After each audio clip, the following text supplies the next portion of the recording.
Hi, everyone. This is Greg Harton. I'm the editorial page editor for the Northwest Arkansas Democrat-Gazette. I am joined today by Rusty Turner, our editor, and we also have the great opportunity to visit with Hawley Woods of Springdale. She is a Democrat running for the District 88 seat in the House of Representatives, the Arkansas House of Representatives, not the one up in D.C.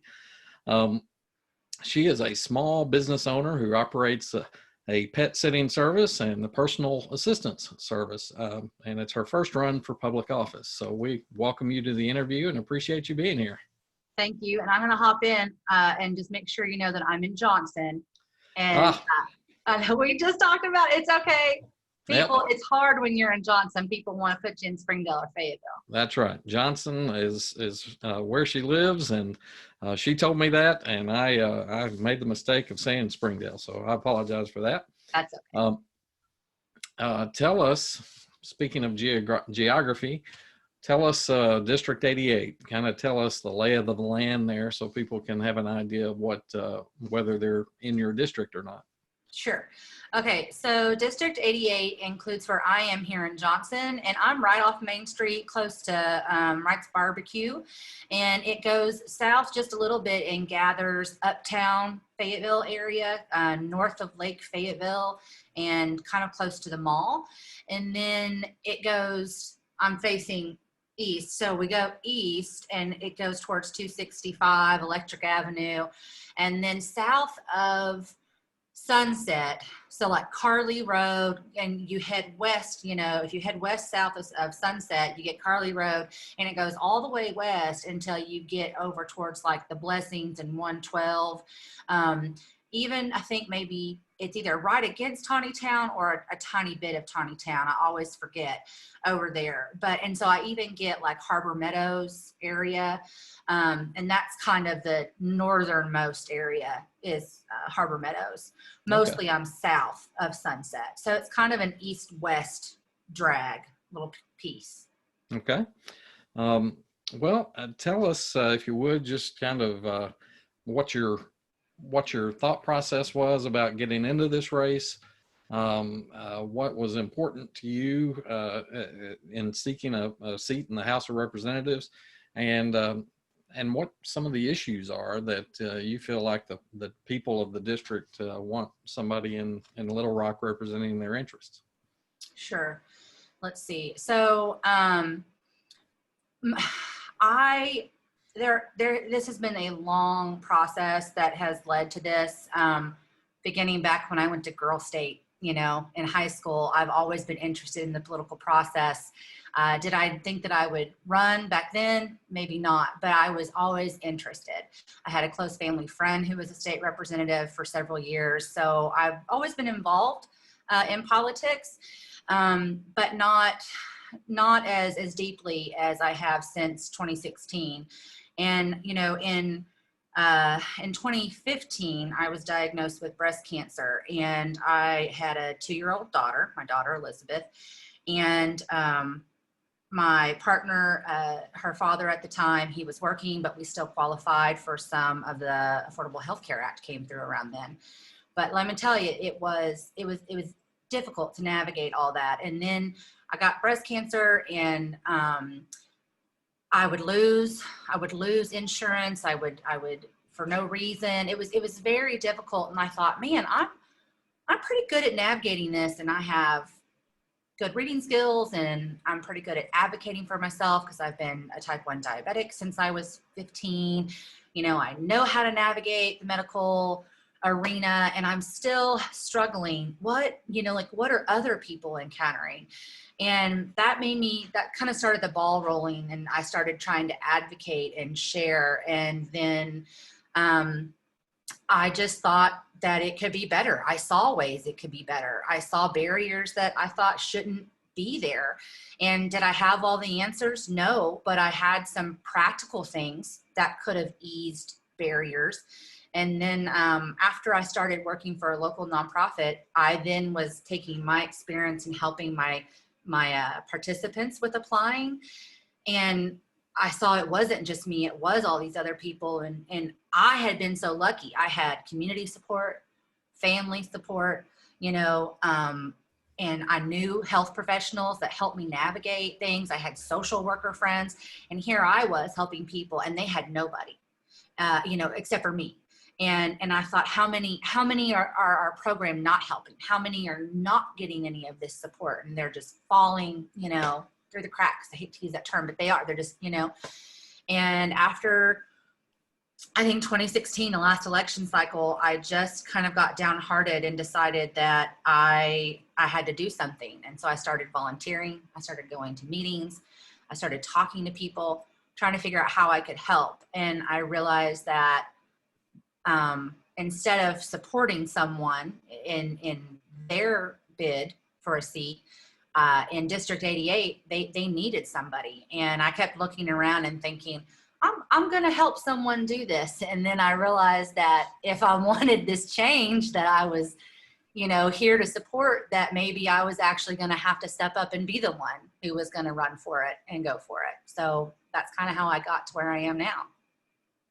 So you mentioned healthcare is one of the primary drivers for why you wanted to run. So talk to us a little bit about a legislator's role in helping solve some of the problems that you've encountered. What can you, as a state legislator, and what can the state legislature do to address some of those issues? Okay, well, I think one of the biggest things I bring to the table is personal experience with different levels, from Medicaid to the private option to private insurance. I've had all of them.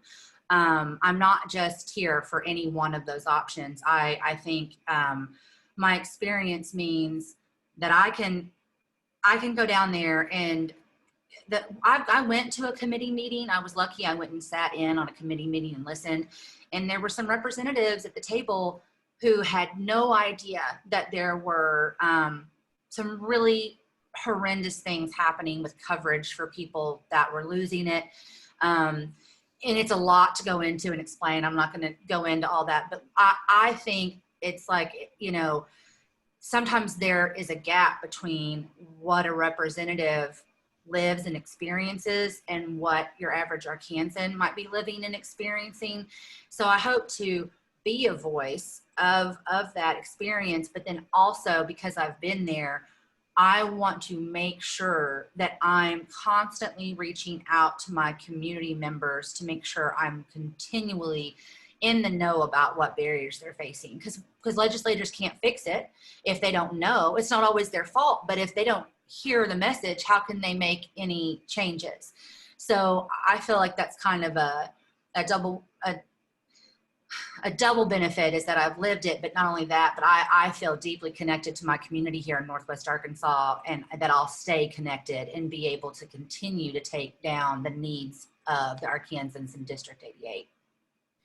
So in campaigning, even though limited by COVID-19, certainly, do you feel like you've discovered some people within your district, some perspectives within your district that you didn't recognize before, that you would want to carry down to Little Rock? Yes, and I have, and I definitely think connecting with minority groups in my district is really important. I had hoped to build bridges, and I've met some community members, but so much of that is building trust. And if you can't really meet people face to face and let them feel who you are as a person, you can't build that trust. So I did not get to make as many connections as I would have liked to with members in the Latinx and Marshallese community. I have tried to, on social media and other ways, having conversations and having socially distant meetings with individuals who I have talked with, who are willing to meet. I think it's having those tough conversations with people who aren't living in the exact same realm as you are. And so but you can't just sit and hope it comes to you. You really do have to actively seek it, because you just live in your comfort zone and you forget, you don't think about it. So definitely the minority community. And then also people who are kind of in the middle ground of this whole thing and feeling kind of torn with, do I feel left? Do I feel right? And what I'm finding is there they're wanting to connect with,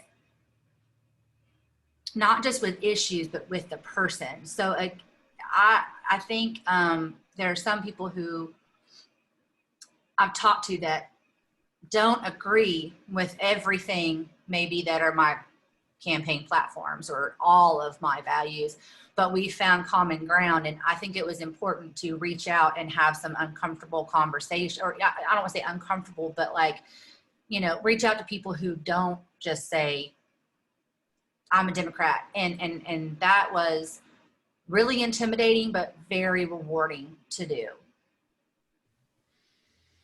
Give me a sense of, talking about healthcare in a way, give me a sense of how you think the state has done with its response to COVID-19, and what, if you're elected, what kind of concerns you would take down to Little Rock as far as the response.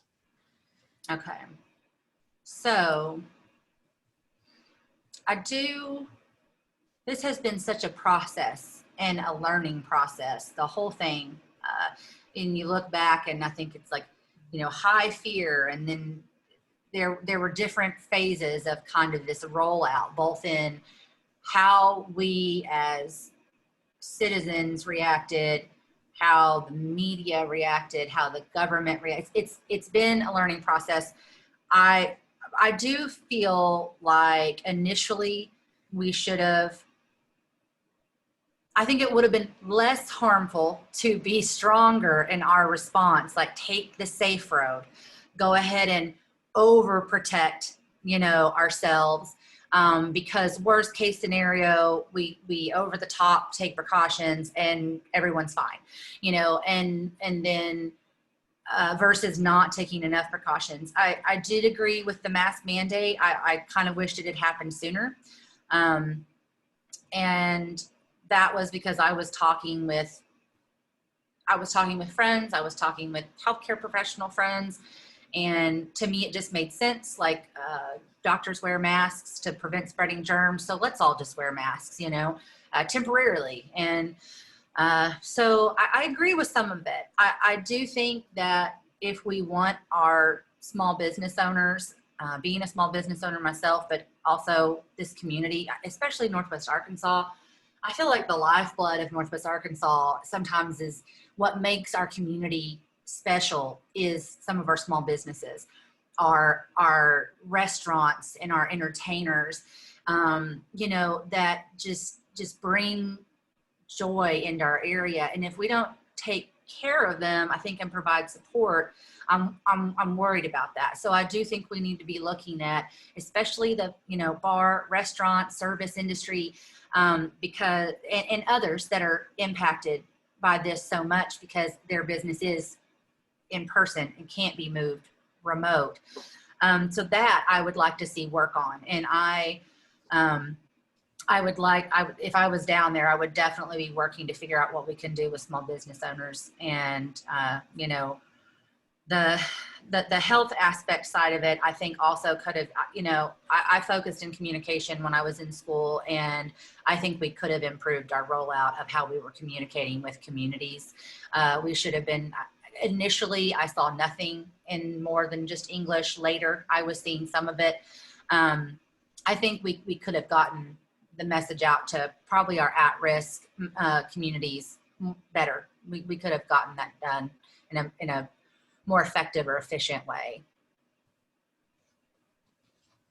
So those are just some of my thoughts. Sure. Some of the some lawmakers were so distressed about what they considered to be overreach by the state health department and the governor's office that they filed a lawsuit challenging the emergency declaration. That lawsuit has been dismissed. But what was your reaction to that as a means of addressing legislative concerns in to the executive branch in an emergency? Well, okay, so I'm very open and honest. So I'll say that I'm not extremely familiar with all of the legislative process. So I don't know what other methods a legislator would use to bring attention to a concern they had with the governor, right? So I'm not sure how I would have done it differently. I do not believe that a lawsuit, to like just the way I was raised, going straight to suing someone because you disagree with them wasn't the answer I was raised to take as my first step.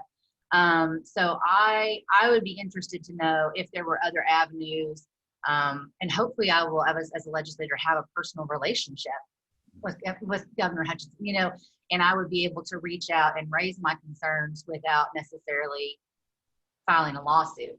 But again, I don't know what the other options were, or if they did have other ways. So that's partly, that's something that I hope to learn. Okay, thank you. The other issue we've been dealing with kind of all summer and part of the spring has been COVID-19 and I'm sorry, not COVID-19. While we're dealing with COVID-19 is race relations, and the questions about law enforcement and how they do their job. What do you feel like is the role of a state legislator in responding to some of the comments, concerns, voices that we've heard over the last several months related to race relations? Well, I think the first step is to listen and to definitely acknowledge, because when people share their stories and their experiences, if you're not even willing to do the first step and listen to them, that's going to make everything worse. And I know some legislators don't read the emails or respond. And I'm not saying someone can respond to every single email personally. I can't imagine what that inbox is like, but you should be listening, because you may not understand everything, but if you don't start there, then you can't do anything else. So definitely listening. And then again, like I was saying earlier, you can't just sit and expect people to come to you. You need to actively be seeking those relationships. I feel like I should already know the struggles, because if I care about the people in my district, I'm going to be actively seeking relationships, excuse me, with them. And then I'll be learning about their concerns because I'll have built those relationships. And so when it comes to race relations, again, I think it's trust building. And then when people trust you, they will share their truths about what they're going through. So, and then once you know that, I feel like you have to, as a leader, take action, and what that looks like, I'm not exactly sure, but you have to take action in some manner to protect or advocate, or make sure that you're bringing that voice to the table and bringing other interests to the table that aren't your own. It seems like the response of some lawmakers has been to get behind a hate crime bill in the Arkansas legislature. I don't, throw my own opinion in here, I guess. I don't know that that's directly a response to some of the concerns, but that seems to be the response that we've seen, at least thus far. What do you think about the idea of hate crime legislation and applying that within Arkansas? Now, is this legislating against hate crimes? No, it's the proposal. Apparently, there are several drafts kind of running around, but the proposal that has gotten the most publicity, I guess, has been from Senator Jim Hendren and others who have proposed enhanced penalties for crimes that where a prosecutor could prove an element of hate or animus toward a particular group or characteristic. Okay, so it is increasing penalties for someone if it's associated to, or if it's thought to be a hate crime. Right. Now, Arkansas is one of, I think, 4 states that doesn't have a hate crimes law. Yeah. So this would be, One, did you say one of 4? I think so. Yeah, I think it's one of three. South Carolina and Wyoming are the other two. Yeah. Well, that sounds problematic to me. I mean, Arkansas, unfortunately, we have a lot of work ahead of us, and I think this is one area where we need to step it up and make it clear and that we don't condone that in any way, shape, or form. And if the way to do that is to get something written into legislation, I mean that with what I just know from our discussion, I have heard about it, but I just don't know about it in depth. I think that's a good step, because we should absolutely be condemning hate crimes in any way, shape, or form. So that would be something I would support. And I do. There's so much talk now with the police issues and defunds, and all these different options. And I'm hoping that this conversation is going to continue, because I'm a fan of brainstorming and bringing people together. I know that problem solving really works well whenever you have different people with different experiences. Like, the bigger the diversity you have, the better the result you're going to have. And so I'm really hopeful that if people are having these conversations about alternatives and ways we can do things better, that I can be a part of turning those ideas into law. Here's how we're going to implement these ideas that come from the people themselves who have, expressed that this is how they would feel supported, more protected, and a hate crime bill sounds like that you never know, because sometimes some of that stuff is tricky. It's called a hate crime bill, but then it's actually not, sometimes it's worded. Sure. So anyway, but yeah, no, I would support that. Okay. Let's talk a minute about the 3 ballot initiatives that voters are going to decide on election day. One of them is issue 1. It takes a temporary half-cent sales tax. There you go. That's the one. So you know all about it. The temporary half-cent sales tax makes it permanent.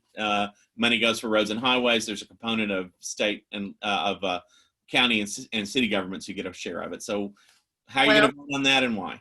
Well, this is my stack of research, because I've been reading on social media, and I've had several community leaders post and express like their endorsements and how they're voting. And the biggest one I'm seeing where people are torn is on issue 1. And so I thought, well, I need to stop looking at their stuff. And so a friend shared with me that the county extension office had some really great voting information. So I went in there and printed it off so that I could read all about it. From my impression so far, it was that 2 and 3 were definite no's, and one I'm torn on. I've talked with someone who said they feel like even though they don't like how it's going to be written into the law, that they think that we're going to need to do it in order to take care of, that's the roads, isn't it? Yes. Right. But then I had someone else say, no, absolutely not. We need to find a different way to do it. So I'm someone who has to research. So I just sent my kiddo to her dad's for the weekend. So this is going to be catch up, so I can actually read this and become a more informed voter myself before I can decide officially on that. Okay. You said issue 2 and 3 are definitely no's. Can you kind of walk us through your thinking? Issue 2 is term limits, making it, instead of 16-year term limits, 12 and then a 4-year break. So what I'm hearing from people is that 2 and 3 were definitely no, people who I trust. But sure. That's why after reading that and realizing that I was getting some conflicting advice from leadership, that and normally I would research anyway. But I was like, okay, I need to quit thinking someone's going to give me the answer and just put forth the effort and go read through all that myself. Oh, okay. So I still need to look into it. Okay. The term limits one, from what I had read, it just kind of in general, I don't really agree with the term limit proposals. And then, but I haven't read enough to know the details of it. So I could give you a better answer after I've gotten done with this stack of papers here, guys. Sorry. Okay, fair enough. Let's just touch real quickly in our last few minutes on one more issue. For years now, has been a debate about the protecting the watershed of the Buffalo National River, and the buffalo is precious to a lot of people in Northwest Arkansas. Yeah. And I'm curious as to your thoughts. The governor has supported a moratorium, a permanent moratorium on the placement of any future large-scale hog farms within the watershed of the Buffalo River. That moratorium has not has definitely met with resistance within the legislature. So I was curious as to what you thought might be if you felt like the state needed to try to step in and do anything within that watershed, or and if so, do you have some thoughts on what the concerns need to be as the legislature dives into that?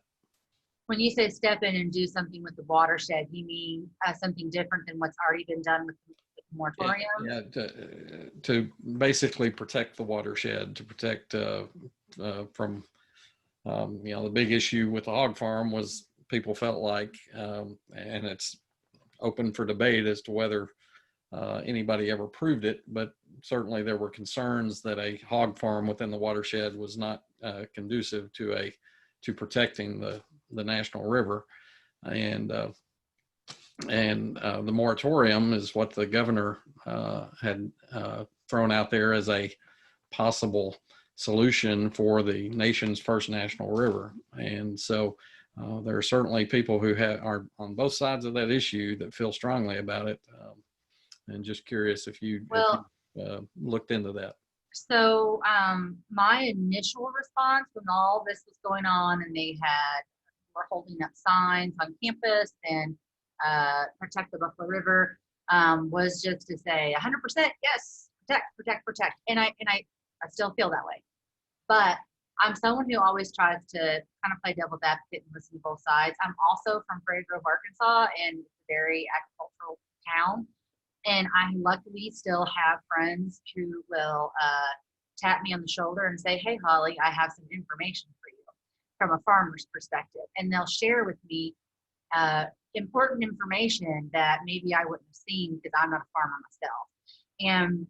And so I really was interested in that issue because the other side was saying we followed every single safety guideline. We've met all the requirements. We know that what we're putting into the river, is at appropriate levels. And the other side was like, absolutely not. Here is data saying that you're not. That is one of those things where if I was in office, I would have had to delve into deep, because when you have conflicting data and information, that's when it gets really hard to make just a black or white call. So I would have liked to have known more, because I do think we need to take care of our farmers, and Arkansas agricultural is key to our state. But if we don't take care of that river, it's also important. It's a natural treasure, So, tourism, everything for Arkansas economy. So my gut instinct is to say, again, I'd rather play it safe and make sure that river, the inhabitants of the river, and everything associated with the, ecotourism, and just everything going on there is preserved. And but I also know that farm had been there for generations and was in, so I would have needed to have spent, if I could have visited the farm, I would have done, if I was in office, I would have really needed to have researched that, probably more hands-on, more than just this was however many years ago when it all started, but I think it's important to be willing to listen to all sides, even if my inclination is to me to just say protect the river, and to listen to those farmers too. So I would be interested in protecting the river and taking measures to protect it. Now, whether or not that means absolutely no hog farms ever, I'm not sure if that's the answer. I'd have to research more. Okay. We do just have a minute or so left. So if there's anything we haven't asked you about that you feel like is important for you to communicate to the voters of your district, and any thoughts about the race and how they can. You hope they make the decision, obviously for you, but why they might want to do that. Just anything we haven't asked you about. Sure.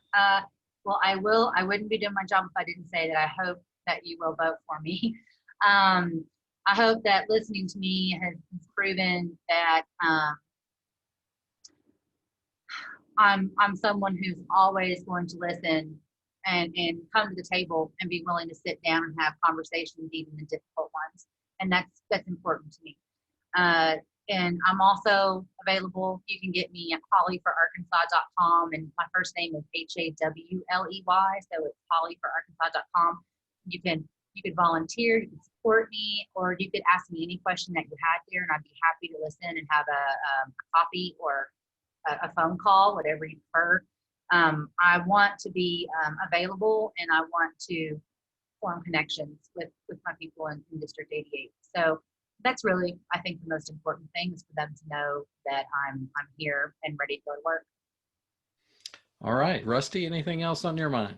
No, just say thank you for spending some time with us today. Thank you very much. Well, thank you guys for inviting me and for being so patient and trying to work around virtual school and get in. I appreciate it. All right, well, we appreciate your time very much, and take care of yourself. Thank you.